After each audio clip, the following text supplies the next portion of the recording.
Ram Charan fans కి ఒక good news భయ్య.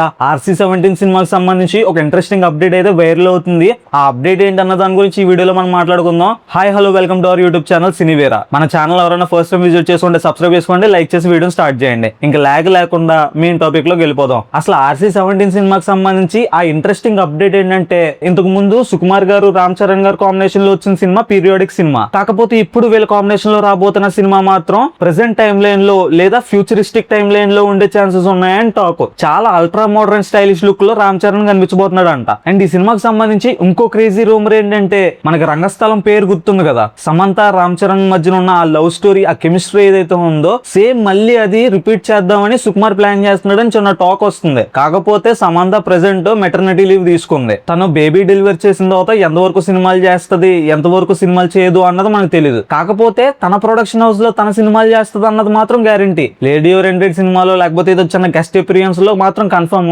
కాకపోతే మెయిన్ లీడ్ గా ఒక స్టార్ హీరో సినిమాలో హీరోయిన్ గా యాక్ట్ చేస్తుందా లేదా అన్నది డౌటే. అండ్ ఇంకో పేరు కూడా వినిపిస్తుంది, రష్మిక పేరు వినిపిస్తుంది. అసలు సుకుమార్ గారు తన ప్రతి సినిమాలో కొత్త హీరోయిన్ ని తీసుకుంటారనమాట. ప్రీవియస్ గా పనిచేసిన హీరోయిన్ ని అసలు తీసుకోరు, కొత్త హీరోయిన్ తీసుకుంటారనమాట. పుష్ప ఫ్రాంచైజ్ కాబట్టి పుష్ప 1 లో ఉన్న హీరోయిన్ పుష్ప 2 లో కూడా చేసింది రష్మిక. అంతే తప్ప మిగతా ఏ సినిమా తీసుకున్నా తన ప్రీవియస్ సినిమాలో యాక్ట్ చేసిన హీరోయిన్ తన నెక్స్ట్ సినిమాలో యాక్ట్ చేయదు. కానీ ఈసారి RC-17 సినిమా కోసం సుకుమార్ గారు రష్మికని తీసుకుందామని ప్లాన్ చేస్తున్నారంట. ప్రెసెంట్ నేషనల్ వైడ్ గా తీసుకుంటే ఆ రేంజ్ పాన్ ఇండియా క్రేజ్ ఉన్న హీరోయిన్ ఎవరన్నా ఉన్నారంటే అది కేవలం రష్మికనే. కాబట్టి RC-17 సినిమాలో రామ్ చరణ్ పక్కన రష్మికని తీసుకుందామని ప్లాన్ చేస్తున్నారు. మరి రష్మిక ఓకే అంటదా లేదా అంటే, తనకి మ్యారేజ్ అయింది, సినిమాల్ని లిమిట్ చేస్తుంది అనమాట, చాలా వరకు తగ్గించింది. ప్రెసెంట్ రణబాలి, మైసా సినిమాలతో బిజీగా ఉంది. మరి నెక్స్ట్ తను ఈ సినిమాకి ఓకే చెప్తాదా లేదా సినిమాల్ని డిస్కంటిన్యూ చేస్తుందా అన్నది మనకు తెలియాల్సి ఉంది. మరి రామ్ చరణ్ పేరుగా RC-17 లో ఎవరు బాగుంటారా అన్నది ఇంకా టాపిక్ గానే ఉంది.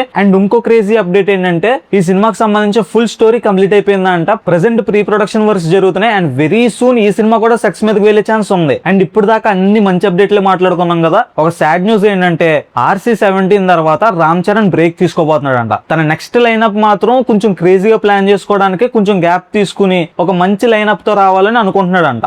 RC-17 RC-16 కన్నా ముందే ఫిక్స్ అయిపోయింది కాబట్టి ఈ సినిమాని చేస్తున్నాడు గానీ, లేకపోతే యాక్చువల్లీ RC-16 తర్వాత కొంచెం గ్యాప్ తీసుకుందాం అనుకున్నాడు. పెద్ద సినిమా క్రియేట్ చేసిన ఎఫెక్ట్ అలాంటిది. సో గ్యాప్ తీసుకుని మంచి కథలతో వస్తే రామ్ చరణ్ కెరీర్ కి మంచిగా ప్లస్ అవుతుంది. అండ్ ఈ సినిమాలో RC-17 సినిమాలో ఒక అల్ట్రా మోడర్న్ స్టైలిష్ లుక్ లో ఉండబోతున్నాడంట. మళ్ళీ ధృవ వైబ్స్ వస్తాయి. ధృవలో ఎంత స్టైలిష్ గా కనిపించాడో దానికి మించి స్టైల్ గా ఉంటాడని సినీ సర్కిల్స్ లో టాక్ అనమాట. అయితే ఈ ఇన్ఫర్మేషన్ ఎంతవరకు కరెక్ట్ అన్నది ఇంకా తెలియదు. మళ్ళీ పీరియాడిక్ సినిమా చేస్తాడా లేకపోతే వచ్చిన రూమర్స్ ప్రకారం అల్ట్రా మోడర్న్ స్టైలిష్ లుక్ లో రామ్ చరణ్ ని చూపించబోతున్నాడా అన్నది సుకుమార్ గారికి తెలియాలి. అండ్ ఇంకోటి ఏంటంటే, ఈ సినిమా స్టోరీ మొత్తం ఒక గ్యాంగ్స్టర్ చుట్టూ తిరుగుతూ ఉంటదని టాక్ అనమాట. మరి అది అంతవరకు నిజమా అన్నది అప్డేట్ వస్తేనే గానీ మనకు తెలియదు. కాకపోతే present RC-17 Ram Charan and Rashmika combination లో ఉండబోతుంది అన్న రూమర్ తెగ వైరల్ అవుతుంది. మరి ఈ సినిమాలో రామ్ చరణ్ పక్కన రష్మిక యాక్ట్ చేస్తే ఎలా ఉంటది అనుకుంటున్నారు, లేదా ఏ హీరోయిన్ ఈ సినిమాలో యాక్ట్ చేస్తే ఆ సినిమా హిట్ అవుద్ది, ఆ సినిమా ప్లస్ అవుద్ది అని అనుకుంటున్నారు? నేనైతే రంగస్థలం కాంబినేషన్ ఎక్స్పెక్ట్ చేస్తున్నా. రామ్ చరణ్ ప్లస్ సమంత కాంబోలో పడితే సినిమా మాత్రం హైలైట్ ఉంటదని నేను అనుకుంటున్నా. అండ్ సుకుమార్ గారి గురించి తెలిసిందే కదా, ఫీమేల్ యాక్టర్స్ కూడా ఒక మంచి రోల్ ఇస్తారు. రామ్ చరణ్ కి పెద్ద సినిమాలో వచ్చిన బ్యాక్ క్లాష్ RC-17 సినిమాతో రాకూడదని అనుకుంటున్నా. పెద్ద సినిమాలో ఏ ఇష్యూ బాగా హైలైట్ అయిందో మీకు గుర్తుంది కదా, హీరోయిన్ ఇష్యూ. ఆ ఇష్యూ మళ్ళీ RC-17 లో రిపీట్ అవ్వదు. ఎందుకంటే అక్కడ ఉన్న సుకుమార్ గారు కాబట్టి ఫీమేల్ యాక్టర్స్ కూడా మంచి రోల్ రాస్తారని కోరుకుంటున్నా. అండ్ ఈ సినిమాలో రామ్ చరణ్ పేరుగా ఏ యాక్ట్రెస్ యాక్ట్ చేస్తే బాగుంటుందని మీరు అనుకుంటున్నారు? కామెంట్ చేయండి. రామ్ చరణ్ గారు ఫ్యాన్స్ ఎవరైనా ఉంటే లైక్ కొట్టండి. సినిమా అప్డేట్స్ అండ్ రివ్యూస్ కోసం మన ఛానల్ ని సబ్స్క్రైబ్ చేసుకోవడం మాత్రం మర్చిపోకండి. మళ్ళీ ఇంకో ఇంట్రెస్టింగ్ వీడియోతో మీ ముందుకు వచ్చేస్తా. Until then tata, bye by.